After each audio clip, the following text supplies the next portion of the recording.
Nah, anggaran ini bagaimana caranya bisa kita bawa ke dapil kita gitu loh.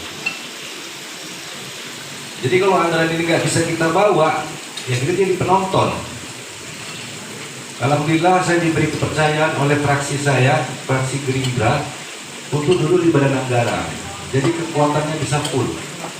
Ya, tahun pertama, tahun kedua, oke lah, kita nggak bisa bawa anggaran kemari.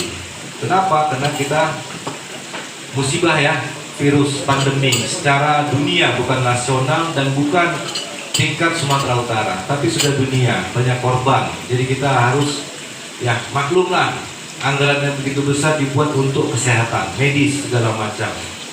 Nah, begitu masuk 22, kita sudah divaksin secara dunia maupun secara nasional, baru terbuka dia. Tahun ini baru terbuka anggaran itu. Cukup besar. Apalagi saya melihat arah kebijakan dari pemerintah Provinsi Sumatera Utara, pemulihan pandemi. Banyak rakyat yang merasa ini itu kesusahan, ya, karena nggak punya mata pencarian pun juga susah pada waktu itu, untuk keluar aja susah. Begitu arah kebijakannya, kerannya dibuka, wah, saya berput di sini. Ya, saya bawa ke dapil saya. Alhamdulillah melalui perjuangan kami ada 5 dewan.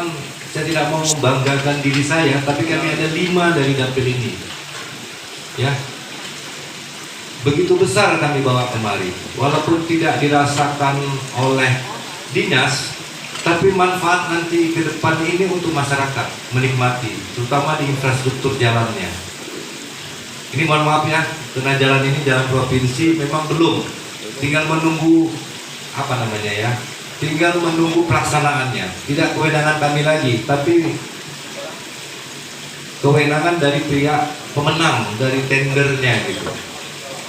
Ya, karena ini digunakan tahun jamak, jadi kita kedapatan lebih kurang 40 km infrastruktur yang ada di Kabupaten Sukabumi ini, yaitu Jalan Pantai Cermin ini lebih kurang 5 km, Teluk Bengkudu, Bandar Khalifah, plus dengan jembatannya. Nanti kita lebih menikmatilah beberapa bulan ke depan. Ya. Kemudian di luar itu juga saya banyak membawa anggaran untuk para kelompok tani. Bisa satu ya. Nanti di akhirnya baru pariwisata. Saya kritik supaya Dinas Pariwisata provinsinya bisa memperhatikan Kabupaten Sedang Bedagi ini. Karena dari 17 kecamatan Bu, Sedang Bedagi ini ada 6 kecamatan kalau nggak salah Pak Jul di lintas timur. Ya. Jadi saya sampaikan tadi dinikmati oleh para petani, yaitu jalan lingkungan, jalan usaha tani. Gitu. Saya juga berbagi dengan para kelompok tani. Kita berikan mereka bantuan-bantuan bibit padi, ya, alsintannya. Apalagi bersamaanku kita membagi nanti dengan alat gendang nasid ya di 30 November nanti, lengkap dengan alsintan kelompok-kelompok tani, UMKM-nya juga. Ini terlambat ini sebenarnya pariwisata. Kita juga memasukkan anggaran kemari untuk pembangunan desa bersinar. Kemarin saya sudah buat kegiatan seperti ini di kantor desa, di desa Jamur Pulau. Kemudian di Tebing Tinggi ada 2 kelurahan kita lakukan dan sudah selesai.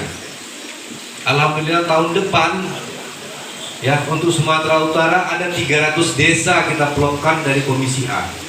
Kebetulan di Komisi A itu cuma saya sendiri yang duduk di badan anggaran.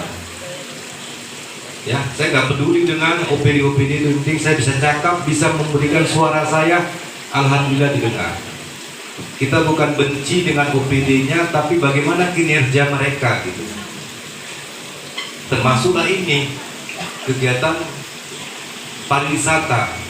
Kemarin sudah diamini oleh TAPD, katanya diberikan atensi gitu loh.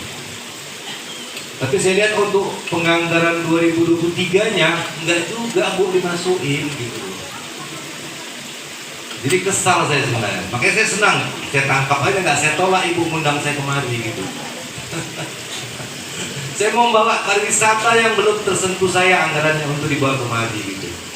Waktu saya ketua DPRD di memasuk tahun ketiga, saya sempat tidak mau mengesahkan APBD-nya. APBD Kabupaten Sedang Pedagang. Kenapa? PAD-nya terlalu kecil. Ya, setiap weekend ini Pantai Cermin ini selalu dikunjungi orang dari luar, baik dari Medan dan dari kabupaten-kabupaten lain. Kenapa PAD nggak dinaikkan gitu? Tahun pertama cuma 2 miliar PAD Kabupaten Sedang Pedagang di 2010. Berarti kan kinerja daripada OPD kan kurang maksimal pada waktu itu ya. Ini cerita histori.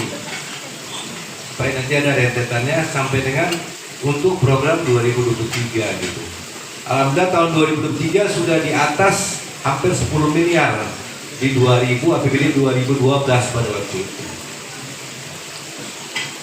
Alasan daripada TAP di kabupaten nanti nggak bisa, nggak dapat target. Orang belum dilakukan. Dulu orang meragukan saya, apa dia mampu menjadi ketua DPR? Gimana kita mau mampu, belum dicoba ya kan? Begitu dicoba semuanya alhamdulillah aman, kondusif ya Pak Jul ya. Pak Jul mengakui. Artinya kan ini komunikasi gitu. Nah saya berharap Bu, semalam kami selesai eksaminasi Bu dari Mendagri untuk APBD tahun 2023. Saya sudah membuat program untuk di Kabupaten Sedang Pedagang, anggarannya nggak masuk. Tapi saya ribut semalam di inilah setelah saya ini nanti sore supaya dimasukkan itu, tapi saya gunakan untuk tidak untuk wisata tapi untuk kegiatan sanggar seni ya, karena saya sudah janji dengan rakyat itu pada bulan Agustus malam ada 10 sanggar kesenian yang ikut festival pada waktu itu. Saya janji alat-alatnya ini udah alat-alat lama gitu, sudah tidak layak lagi untuk digunakan. Jadi saya beri mereka sebesar 30 juta per sanggar supaya agar direhab lah itu alat-alatnya, gamelannya, gendongnya gitu loh.